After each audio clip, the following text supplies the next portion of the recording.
Phil Collins was the rhythm section for pop for a long time. Hits like In the Air Tonight and Against All Odds were written by him alone. After his tenure as lead singer and drummer with Genesis ended, he inspired a whole new wave of musicians with his voice and beats. However, Phil's life took unexpected twists and turns despite all the popularity and acclaim. Over the years, a couple of music's biggest icons has seen the light of fame dwindle due to marital strife, family problems, and health difficulties. Now, at the age of 74, a devastating update has fans on the verge of losing it. Get ready to reminisce with us as we trace his path through life. An ambitious young man from London, the baby boy, Philip David Charles Collins, entered this world at Putney Hospital in the London neighbourhood of South West on January 30th, 1951. He was one of several children in a loving but strict household. June, his mother, had a variety of jobs. She was a toy store clerk before becoming a booking agent at the Barbara Speak Stage School, where he and many other performing arts students received their training. Greville was an insurance agent. His father's occupation. Out of 3 siblings, Bill grew up to be the youngest. While Clive became a cartoonist, his sister Carol continued in their mother's career as a theatrical agent and had a professional ice skating career before settling into Brentford and Chiswick. The family relocated a few times. The foundation for Phil's passion for rhythm was laid in this humble London area. He got a toy drum set for Christmas when he was 5 years old. It may have been little, but it had a huge impact. Even more impressively, his uncles constructed a version for him out of triangles and tambourines. When he was older, his parents treated him to a real drum set. Phil would often practice for hours while watching TV and listening to the radio. While on vacation with his family, he joined a talent show when he was 7 years old. Davy Crockett was the ballad he sung. However, he entered have been double shows. He interrupted the orchestra midway through to inform them that they were playing in the wrong key. It was at that moment when his self-assurance and musical awareness shone through. Ringo Starr, the drummer for the Beatles, was a major influence on Phil. As he grew older, he became a fan of soul music from Motown and Stax Records through the drummer of a London band named The Action. Buddy Rich, the jazz great, was another important figure. For many years, Phil's playing was shaped by Rich's insistence that the hi-hat was more vital than having 2 bass drums. An incessantly musical young man. Around the time Phil was 12 years old, his father's aunt began teaching him to play the piano. Additionally, he learned the fundamentals of drumming from Frank King and Lloyd Ryan, who both taught him skills. In retrospect, Phil claims that this education aided his funk and jazz drumming more than anything else. He went on to say that The basics are always available. The ability to read and write musical notation was never taught to him. He instead devised a method of his own devising to memorize beats and rhythms. Years later, he confessed, "I've always felt that if I could hum it, I could play it. For me, that was good enough. But that attitude is bad." Still, his talent was undeniable. He went to Nelson Primary School and then Chiswick County Grammar School. During his time there, he pursued his passion for football and established a little school band named The Real Thing. Andrea Bertoelli, who would go on to become his wife, was an interesting sidekick singer. Another significant figure in his life's trajectory was Lavinia Lang. Lying, Crying, A Codying was written during his time with his subsequent band, The Freehold. He was a member of the local band, The Charge as well. Jack Wilde, who would go on to star as the Artful Dodger in Oliver, became his acquaintance about this time. June, Phil's mom, observed her son Jack play football with her son Phil and enrolled them in the Barbara Speaks Stage School because she recognized potential in both of them. Forever, Phil's life would be altered by that choice. Going from the classroom to the theatre. At the age of 14, Phil took a risk. To devote himself fully to Barbara Speak, he dropped out of regular education. His acting career started here. In 1964, he was even in the film A Hard Day's Night, which starred the Beatles. In the concert scene, you can make out his figure among the yelling teens. That same year, he landed a major role in not one, but two Oliver plays on the West End, playing the part of the Artful Dodger. It was the fulfillment of an adolescent fantasy. Later in life, he remarked that his weekly wage of £15 was the finest part of London for a child. But when his voice suddenly gave out on stage, his acting career abruptly turned around. Because his voice had failed him, he had to improvise his lines. Calamity the Cow, a 1967 children's picture, was his next major role. He had a falling out with the director and ultimately realized acting wasn't his thing. Music was what he desired. His 1968 appearance in Chitty Bang Bang was axed, though he was cast instead as a child in The Castle Invasion. Even in Romeo and Juliet, he was unsuccessful in his tryout, losing the part to Leonard Whiting.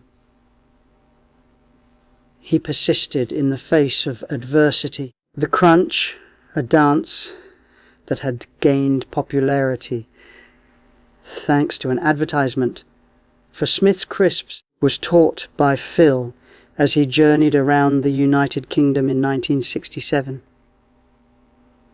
In his spare time, he frequented London's marquee club to see both established and up and coming bands play, in order to remain close to the action of the music scene. He helped out around the club by sweeping floors, setting up chairs, and even working in the cloakroom. He was already dreaming when he saw bands like Yes and Action Play Live, not one of the groups he tried out for. including Vinegar Joe and Manfred Mann, Chapter 3, would accept him. But he persisted, and eventually he became a member of the Cliff Charles Blues Band. His former classmate Ronnie Carroll was one of 4 black vocalists he sang with in a Gladiators event that followed. The Moment of Truth. Phil was prepared for further challenges by 1969. On a European tour with John Walker's backup band, he and Ronnie Carroll met Gordon Smith, guitar, and Brian Chatton, keyboards. Hickory was born out of the 4 musicians' decision to strike off on their own when the tour concluded. Their first single, Greenlight, The Key, was published. In the fall of that year, they joined Fontana Records and changed their name to Flaming Youth. Arc 2 was the group's concept album.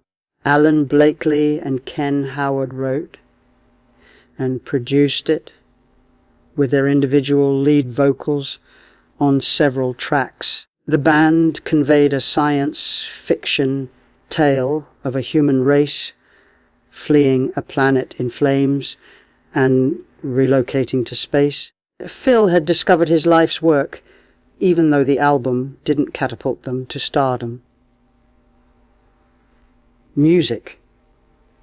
In due time, Flaming Youth disbanded.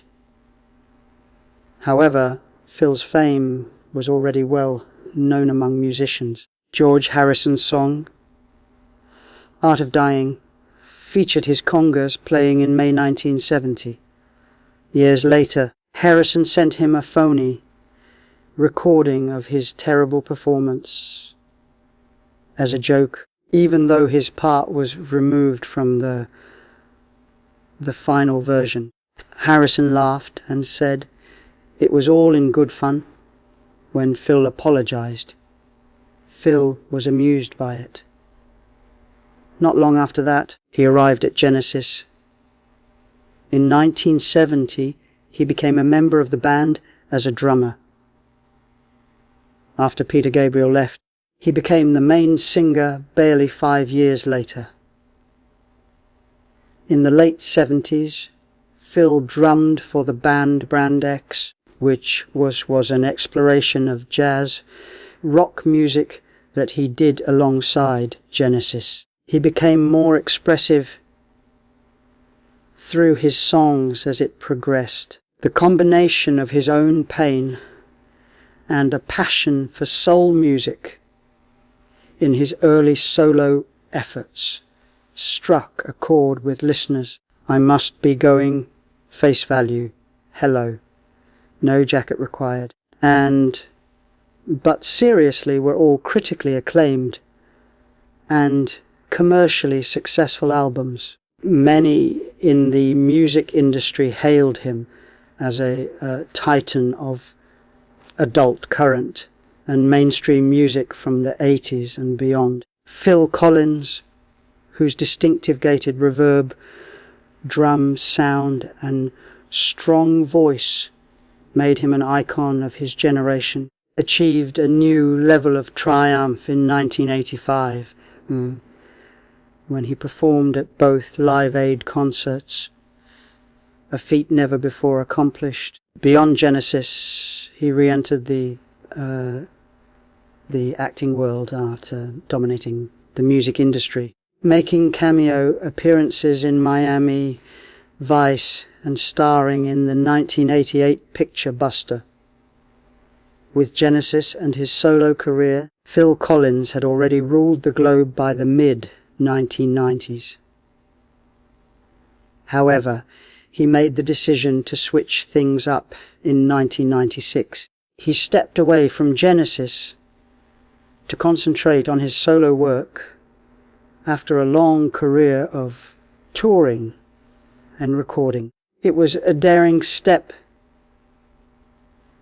that started a fresh chapter in his story. when Disney commissioned him to compose the score for their 1999 animated feature Tarzan, he achieved one of his crowning triumphs. In addition to composing and performing the score, Phil was also the composer. Numerous hearts were moved by songs such as Two Worlds, Son of Man, Strangers Like Me, and most notably, You'll Be in My Heart. He demonstrated his enchantment extended beyond pop and rock with that final song's Academy Award for Best Original Song. On their 2007 Turn It On Again tour, he rejoined Genesis, reviving long-forgotten memories for the band and its devoted fans. Years of touring led Phil to decide to take a break from music. He stepped away for 5 years to be with his loved ones. While he was there, he gave careful consideration to his path and the decisions he had taken. His autobiography, a personal reflection on his life and work, was published in 2016. In the same year, he reminded the world that he could still move audiences with his Not Dead Yet tour, which brought him back to the stage. The tour spanned several nations from 2017 to 2019, attracting audiences that had grown up listening to his music. After that, he got back together with Genesis in 2020 for one last reunion tour that went all the way into 2022. He was still very much in love with performance, even though his body was weakening. With each performance, he said his goodbyes, while also paying tribute to the supporters who had stuck with him for the long haul. A golden will etched into history. People invariably bring up Phil Collins while discussing the top artists of all time. His professional accomplishments very remarkable. His 8 studio albums have sold over 33.5 million certified units in the US and over 150 million records globally. He is now one of the best selling musicians of all time, according to those figures. As a solo artist and member of multiple bands, he joins an exclusive club that includes Paul McCartney and Michael Jackson, both whom have sold over 100 million records. Almost nobody has managed to break that record. Because of his exceptional talent, Phil was the recipient of nearly every major music award throughout the years. Among his many accolades are 8 Grammys, 6 Brit Awards, including 3 for Best British Male Artist, 2 Golden Globes, an Oscar, and a Disney Legend Award. The British Academy of Songwriters, Composers, and Authors presented him with the International Achievement Award, one of 6 Ivor Novello accolades. In 1999, he was further honoured with a star on the Hollywood Walk of Fame for his musical talents. The Songwriters Hall of Fame inducted him 4 years later, in 2003. Meanwhile, he was inducted into the Rock and Roll Hall of Fame in 2010 for his contributions to Genesis. However, his acknowledgement did not end there. When asked to rate the 100 best drummers of all time, Rolling Stone placed him at number 43,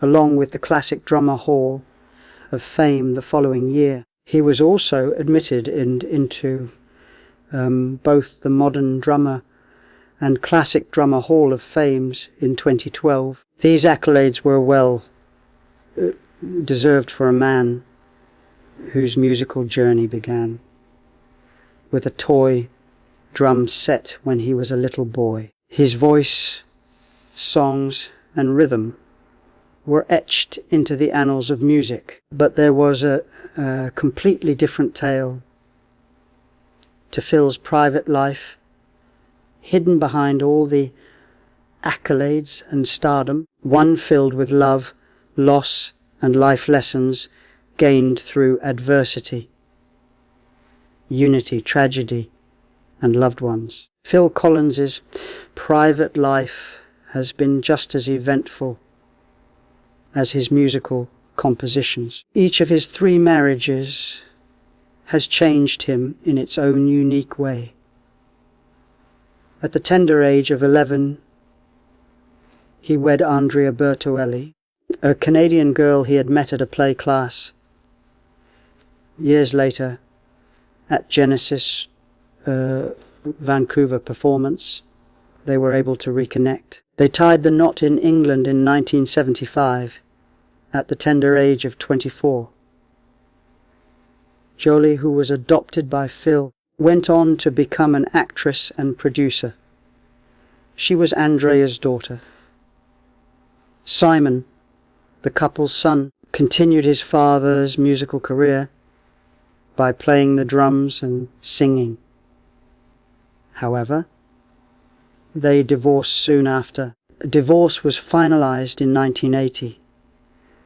Even after all these years, Andrea still went after Phil legally for the way he portrayed their relationship in his memoirs. This time it was to American Jill Taubman in 1984, when Phil tied the knot again. Their daughter, Lily Collins, was born to them, and she went on to have a great acting career. However, there were still bumps in the road, even during their union. At 1992, while Phil was on tour with Genesis, he had an affair with Lavinia Lang, a lady he had known since their days at drama school and had been engaged to before. As a component of the divorce settlement, Phil paid £7 million to Jill after their marriage ended in 1996. Phil tied the knot for the 3rd time in 1999. Orion Civi, a Swiss translator he had collaborated with on a tour, became his new wife. 2 boys, Nicholas and Matthew, were born to them. In the end, Nicholas became a professional drummer. But Matthew went in a different direction, wanting to be a European footballer. In Switzerland, the family enjoyed a good lifestyle. Yet Phil and Orion's divorce was finalized in 2006. The $25 million payout was one of the biggest in British celebrity history. A couple of those, even though he had properties in both New York City and Norfolk. He remained in Switzerland for some time, unable to overcome his emotional baggage and go on. American television reporter Dana Tyler was Phil's girlfriend from 2007 till 2016. At the same time, Oriane uprooted her life and her 2 sons to Miami. Phil later admitted, "I went through a few bits of darkness, drinking too much. I killed my hours watching TV and drinking, and it almost killed me." In 2015, he said he had stopped drinking completely and had been sober for 3 years. In 2016, he moved to Miami to be closer to his sons and surprisingly reunited with Oriane. But the reunion didn't last. In 2020, Phil discovered that she had secretly married another man. He filed an eviction notice against her and later sold his Miami home for $39 million in 2021. Despite the ups and downs, his love for his children remained constant. He had built a complicated but deeply human story, one filled with love, heartbreak, and hope, wealth, conflict, and family bonds. Throughout his long career, Phil Collins became one of the richest drummers in the world. In 2012, reports listed him as the second wealthiest drummer after Ringo Starr. By 2018, the Sunday Times Rich List estimated his fortune at around £120 million, placing him among the 25 wealthiest figures in British music. But his wealth also led to disputes. In March 2000, Phil took legal action against two former members of his band, Lewis Satterfield and Romley Davis. The two musicians claimed they deserved royalties from his live album, Serious Hits, Live, from his 1990 world tour. They argued that their contract entitled them to 0.5% of the royalties from the whole album. But Phil disagreed. He said they should only receive payment for the 5 tracks they actually performed on, including Susio. The High Court in London sided mostly with Phil, ruling that the two musicians would not receive any additional payments. A couple of those days Wookert agreed they were only entitled to royalties for the songs they had played on. Phil's case was partly successful. He recovered half the money he had sought. Despite such conflicts, Phil's generosity and work ethic were well known in the industry. His fame didn't make him forget where he came from. In 2012, his brother Clive, who had become a respected cartoonist, was awarded an MBE for his contributions to art. Phil proudly attended the ceremony at Buckingham Palace and said, "I shared a bedroom with him when we were boys, a couple he was always drawing. His family's birthday and Christmas cards used to be his specialty."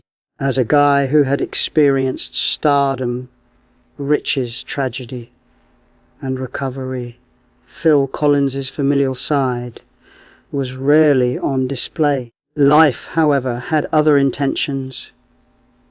Even as Phil appeared to achieve personal serenity, the years that followed were filled with unforeseen conflicts. Now it's with his own health, not on stage. Early warning signals of problems. Long before his admirers realized anything was amiss, Phil Collins was silently battling health issues. His left ear abruptly stopped working in 2000 while he was in Los Angeles for a recording session. For someone whose whole existence was centered around music, it was shocking. There was little chance for a recovery. According to 3 doctors, the news was heartbreaking for the musician.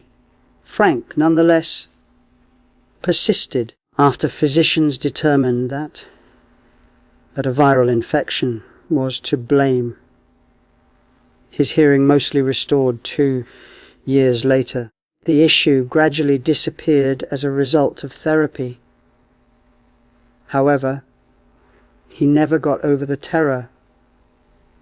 After nearly 10 years, once again, Phil had a major health problem in 2009.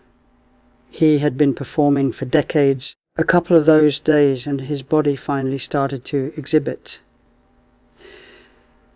the effects of all that tremendous drumming. A condition that began on the 2007 Genesis tour eventually led to surgery on his upper neck. However, unforeseen effects resulted from the operation. His fingertips grew numb. This was devastating for a drummer. A cupping drumsticks to his hands was his only option for holding them. He appeared to have retired from playing. His emotions were also impacted by the physical agony. Phil came clean about his battles with depression and low self-esteem in 2010. Additionally, he admitted to having suicidal thoughts, but ultimately decided against it after thinking about his children. They were his motivation, he claimed. In 2014, a few years down the road, he admitted he was still drumming, illiterate. To everyone's surprise, it wasn't arthritis. The doctors were unable to diagnose the problem. It was a nerve issue. A couple nerve damage persisted even after he underwent spinal surgery in 2015. He still couldn't drum with his left hand in 2016, and his doctor had cautioned that it would be a long road to recovery. As he continued to fight addiction and agony, the doctor's words, step by step, served as a sobering reminder of what he had sacrificed. Alcohol became an even greater threat to Phil as his health declined. After retiring and going through his third divorce, he began drinking regularly. As he confessed in his autobiography, published in 2016, he was forthright in his writing about his battle with alcoholism, which he had endured for many years. He finally kicked the habit and boasted that he had been clean for 3 years. Yet his body had already felt the effects of the years of harm. Phil announced his diagnosis of type 2 diabetes in the beginning of 2017. An infected abscess had formed on his foot as a result of his illness. In order to recover, a couple of those he was treated in a hyperbaric chamber. A terrifying accident befell Phil in June of 2017. Just a few short months afterwards, he had a nasty fall one night, banging his head against a chair in his hotel room. A serious gash near his eye, caused by the accident, necessitated stitches. According to the doctors, it was due to his foot drop, a problem that had persisted since his previous back surgery and made it difficult for him to properly lift his feet. He had to postpone 2 performances due to the injury. The audience saw a change the moment he stepped back onto the stage. During performances, he sat on a chair and walked with a cane. Even sitting, he exuded an overwhelming presence.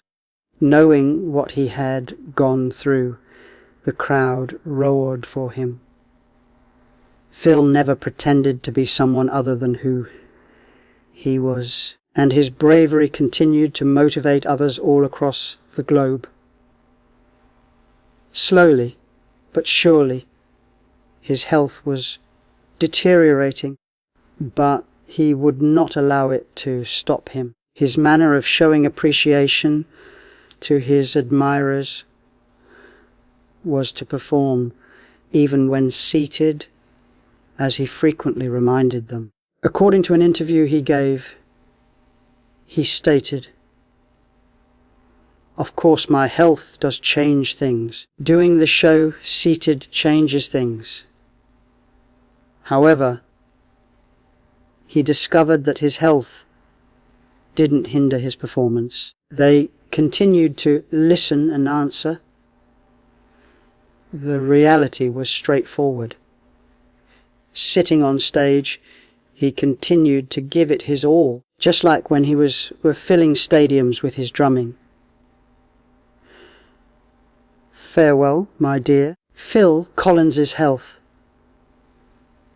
took a turn for the worse in 2022, rendering his professional career moot. What his body used to accomplish with easily was now a struggle. He was unable to handle a drumstick due to the years of living with chronic nerve damage. In addition to chronic back discomfort, he had severe pancreatitis. In spite of everything, he still wanted to leave his admirers with a lasting impression. Phil gave his last Genesis performance at London's O2 Arena in March 2022 when he was 71 years old. A night of mixed emotions. While he sat weakly in a chair throughout the duration of the performance, his voice retained the passion that had distinguished him throughout his career. After 55 years of music, victories, and defeats, the concert was the last stop on the road. Phil spoke to the audience for the final time while standing with bandmates Tony Banks and Mike Rutherford. He told his admirers he needed a real job now, with a touch of humour and modesty that made them giggle. A couple of those for Phil and the millions of others who had grown up listening to his music. The farewell was an emotional one. Viewers had witnessed a man battling through discomfort to continue performing throughout the tour. No matter how weak his body became, every performance served as a constant reminder of how powerful his spirit remained. He said that rehearsing has replaced singing at home as his primary method of vocal preparation. "These guys are always having a go at me for not," he observed, "but I have to do it this way."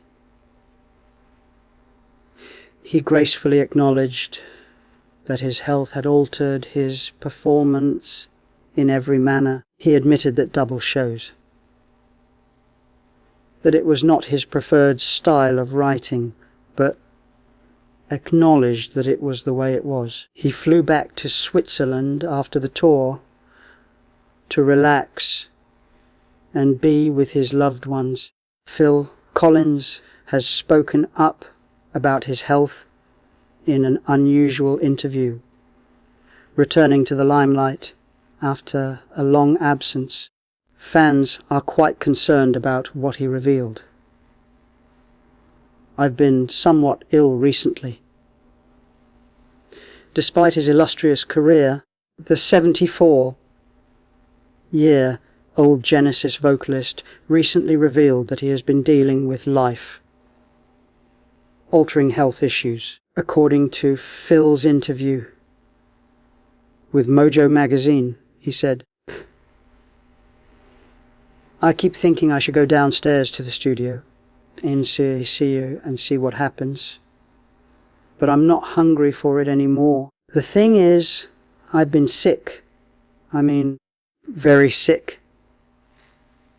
This saddening revelation paints a picture of a man who was once a stage king, but is now compelled to slow down. Phil Collins delves into the terrible realities of his situation in his 2024 documentary, drummer first. A little of it is still settling in. He pointed out, I've spent all my life playing drums. To suddenly not be able to do that is a shock. Those who have followed his journey know this struggle isn't new. Phil began drumming at the age of 5, but decades of performing took a heavy toll on his body. Years of sitting in the same position behind the drums crushed his spinal cord and damaged his nerves. My vertebrae have been crushing my spinal cord because of the position I drum in. It comes from years of playing. He once explained, I can't even hold the sticks properly without it being excruciating. I used to tape the sticks to my fingers in order to get through. Despite all that pain, he once joked, don't worry, I can still sing. But with time, things got worse. In 2007, Phil dislocated a vertebrae in his neck, causing severe nerve damage that made it nearly impossible for him to play the drums. By 2015, he had major neck surgery, and since then he's had to walk with a cane. His son, Nick, who played drums for him during his last tours, explained that his father had always pushed his limits. Musicians, people in bands in general, had this thought that they were invincible. Nick said, that's really what it is with my dad. You delude yourself into thinking you can keep going without ever having to rest. Quietly saddened, even Phil himself, he accepted the reality. If I can't do what I did as well as I did it, he remarked, I'd rather relax and do nothing. Nick, Phil's son, took up the drums, marking the end of an era and the passing of a heritage. If I wake up one day and I can hold a pair of drumsticks, then I'll have a crack at it. But I just feel like I've used up my air miles. Real challenges, not false rumours. Phil Collins's alleged placement in hospice care has now gone viral online. Spectators were taken aback by the announcement. However, his aides wasted no time in denying the rumours. Phil was not receiving palliative care.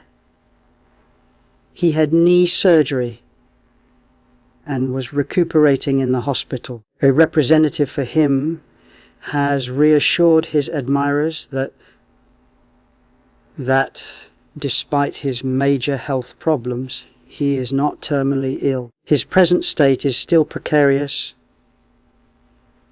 Type 2 diabetes, nerve damage, and mobility challenges are just a few of the many conditions that Phil has faced over the years. Phil has maintained his humour and energy despite the fact that his health problems have limited his mobility. In conversations, he displays acceptance and subtle strength through his candour and subtle irony, even as Phil continues to get better in the hospital.